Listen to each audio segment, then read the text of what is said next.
So, I played Ori and the Blind Forest, and I'd like to tell you all about my experience with this game. First off, can I say I still find it pretty weird and exciting to launch a game on my Nintendo Switch and be greeted with the Microsoft Game Studios logo. I remember a time not so long ago where companies would hate on each other in commercials, and that was pretty cringe. But now, now, we have companies working hand in hand to give us the best experiences, no matter the platform we play on.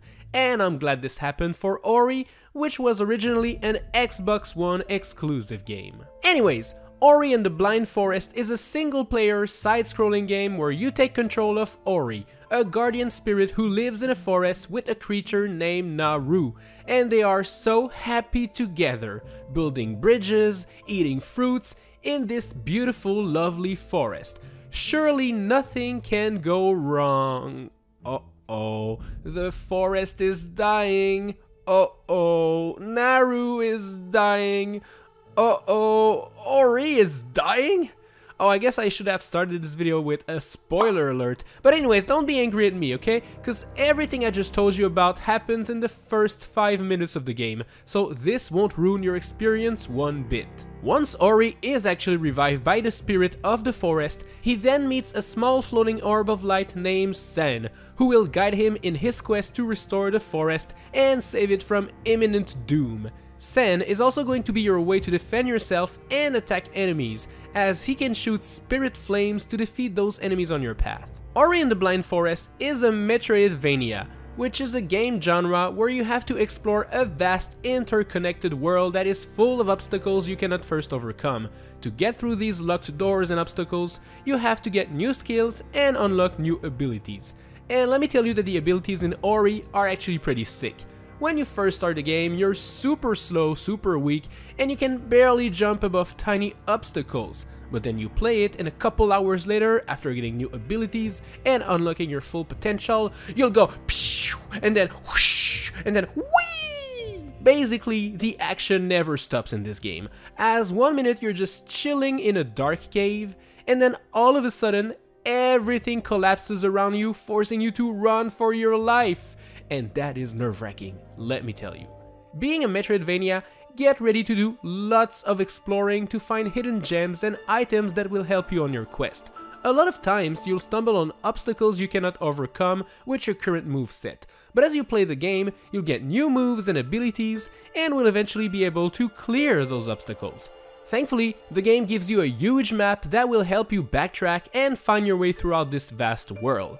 And this map is very helpful. Actually, I found myself opening it more than I should just to make sure I hadn't missed a single spot during my exploration. And trust me, you'll want to explore all of the areas, because all of the things you collect are actually super helpful to get you to survive in this dangerous enemy-filled world. The life cells allow you to expand your maximum health point, which is pretty helpful. The ability cells allow you to upgrade your moves and abilities via this beautiful looking skill tree. And finally, there's the energy cells, which allow you to use some more powerful abilities like this big charging attack that can actually break boulders.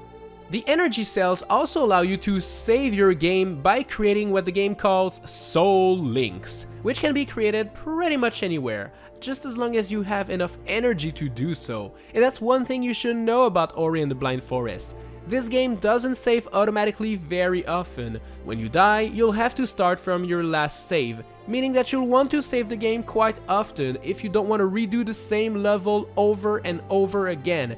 And this takes a little bit of time getting used to, but once you die enough times and are forced to redo the same sections over and over again, you'll then start to save every time you can. It's a kind of mechanic that you learn the hard way.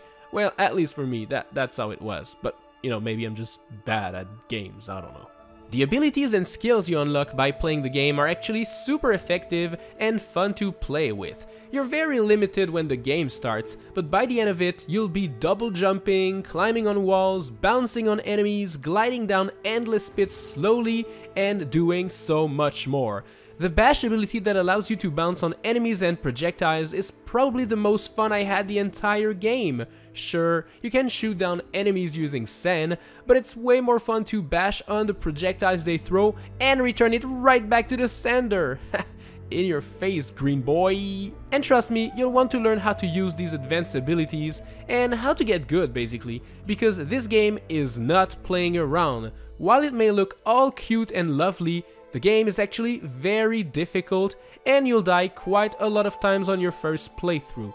Even though you end up having a lot more life cells near the end of the game, the enemies seems to also become more powerful, sometimes even killing you with one hit, which means you'll have to play smart if you want to reach the end of the game. The thing is, while this game is difficult, it's rarely frustrating, and I never actually found myself to get angry or rage quit as I was playing Ori and the Blind Forest. If you die, it's mostly your fault, and you know it. Of course, there are some exceptions to this rule, and some parts are actually kinda cheap, but that doesn't happen very often, let me tell you. This game may not be the longest one ever, clocking at about 10 hours to finish up the main story, but it's all meat. There's no fat here, no boring side quests, no forced gameplay mechanics that are not actually fun. No, everything in Ori and the Blind Forest is just pure action, exploration, fighting, and you'll never ever say, "Ah, why do I have to do this again? I hate it."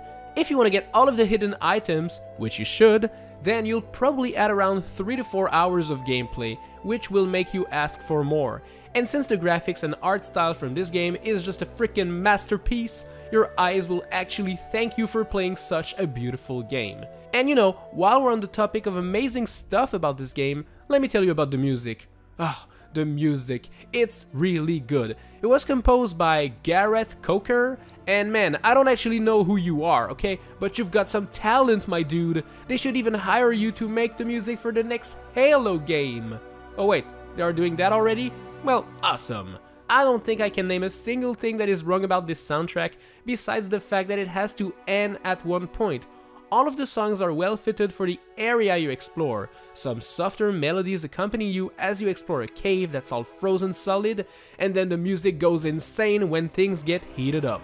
Seriously, I'm listening to this soundtrack on repeat. It could be one of a TV show or a big Hollywood blockbuster. Yeah, it's that good.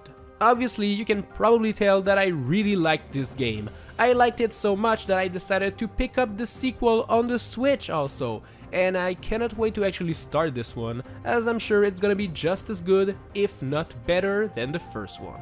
So, in conclusion, I played Ori and the Blind Forest. The fights are fun, the puzzles are thrilling, the controls are tight, the graphics are beautiful, and the music is a masterpiece. So, what are you waiting for? Go play it! And while you're waiting for Metroid Dread to drop in a couple of months, why not give it a shot? You won't be disappointed. Thanks a lot for watching this video, I hope you enjoyed it. Yep, I went back and did another review type of video, so tell me if you want more, if you enjoyed this. I know these are not my most popular videos, but they're fun to make, okay, so whatever. Tap the cards on screen right now to watch my Pokemon Unite review. It was fun. Pokemon Unite is fun, trust me. No? Okay, well I guess I'll see you next time. Bye bye.